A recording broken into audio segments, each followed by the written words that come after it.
Hey, what's up, Roadies? This is Adriana from Roadie Free Radio. In this episode, Larry talks to Marc Urselli, a three-time Grammy Award-winning engineer, producer, mixer, sound designer, and chief house engineer for the historic New York City and legendary recording studio Eastside Sound.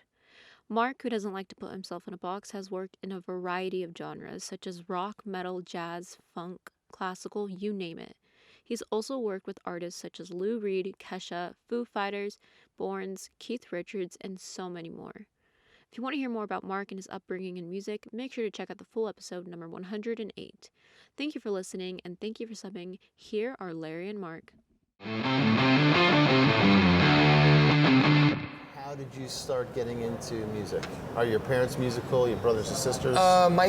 We all had a musical education. My parents, my mom listened to classical music all her life. My dad was more into country western, which is a weird choice for an Italian, but it comes from his, love of western movies. Yeah.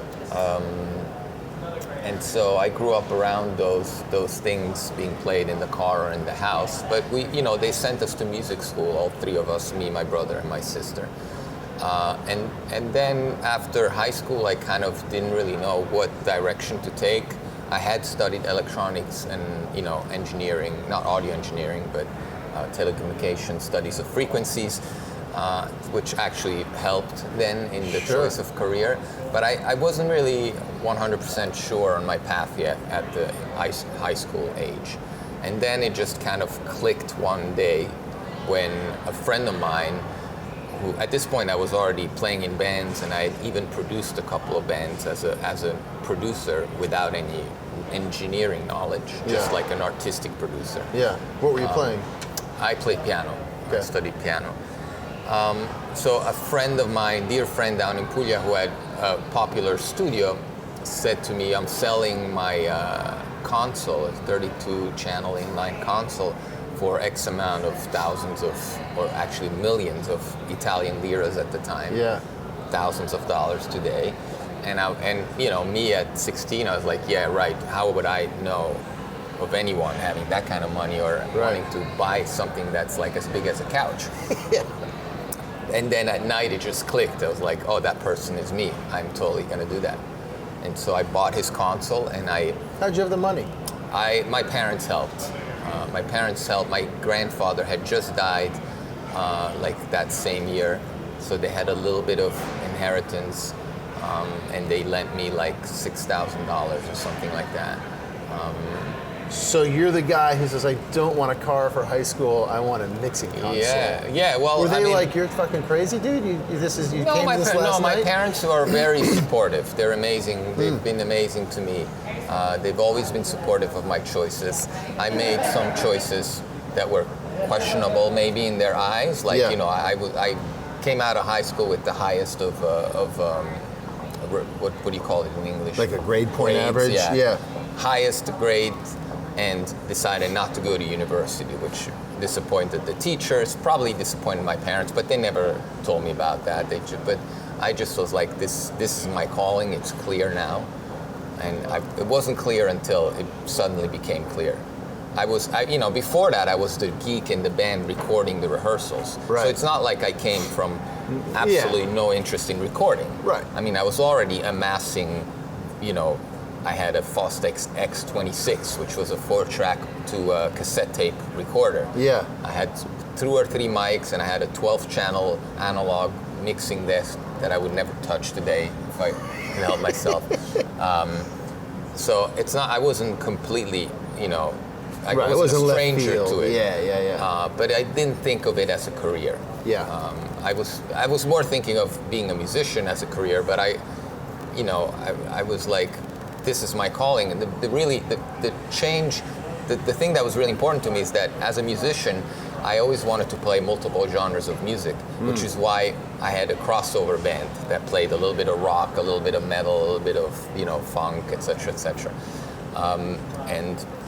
And so the engineering choice gave me a choice to work on different genres of music, which to this day is my forte in a way, in the sense I don't let myself pigeonhole. I don't pigeonhole myself in. I don't let myself be put in a box.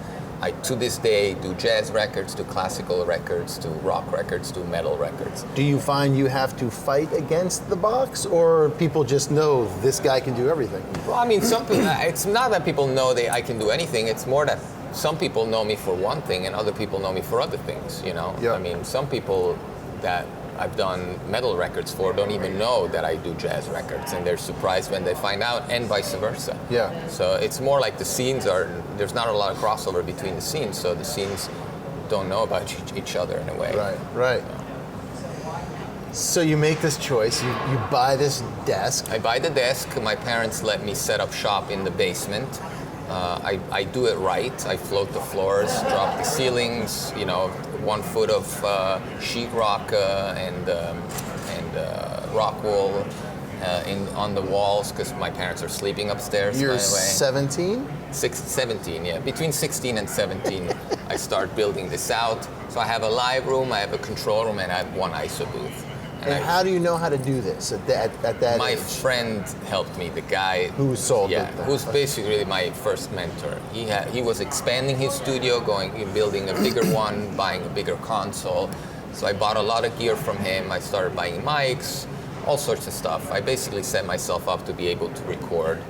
And because at the time, Southern Italy, 90s, the prevalent scene was punk hardcore. I recorded a ton of punk hardcore, and I basically cut my teeth on that. Yeah. What was his name? Nanni Surace. He runs a studio to this day called Pure Rock, and down there. Still there. Still there, yeah. Although I think recently he does more live sound than studio. Okay. That just seems to be the business down there. But yeah, he's still operating. He's not much older than me. I think he's in his 50s, early 50s. Those early years for you in your teens, I guess 17 to 21, something like that, in your parents' basement, unbelievable.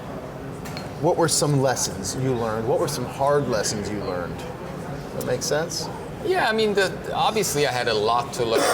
I had a lot to learn in terms of gear and knowledge of engineering, because I was completely green to the professional world of recording and mixing. So I asked a lot of things to Nanni, and he taught me how to set up tape, because I was doing tape at the time, line up tape, align tape. He taught me mixing techniques, recording techniques. What I should mention is, before I opened my studio, I went to intern for him at his studio for a couple of months. Okay. That was your school. Yeah, that was my school. And it was a tough one, because he was in a town about an hour train ride away, which involved, because this was pre-driver's license. Sure. 16. In Italy, you only get a license at 18. Right. So I was still underage for driving, so I would bike to the train station a half hour away, and then take an hour train ride there, walk to the studio. It's like a 2-hour commute to go work for 15 hours for free. Right. And then go back home. But that's what you do. That's what you do. Right, exactly. And your parents were supportive. Which people today don't get. Right. Right. But that's another that's another episode. That's another rabbit hole. Hey, what's happening, roadies? It's Larry here. Just wanted to thank you so much for listening to this short clip. I really hope you got something out of it. If you can take 2 seconds to head over to iTunes and drop us a review or a comment, we would greatly, greatly appreciate it. Keep listening, keep coming back, stay healthy out there, and remember, no roadies, no rock and roll.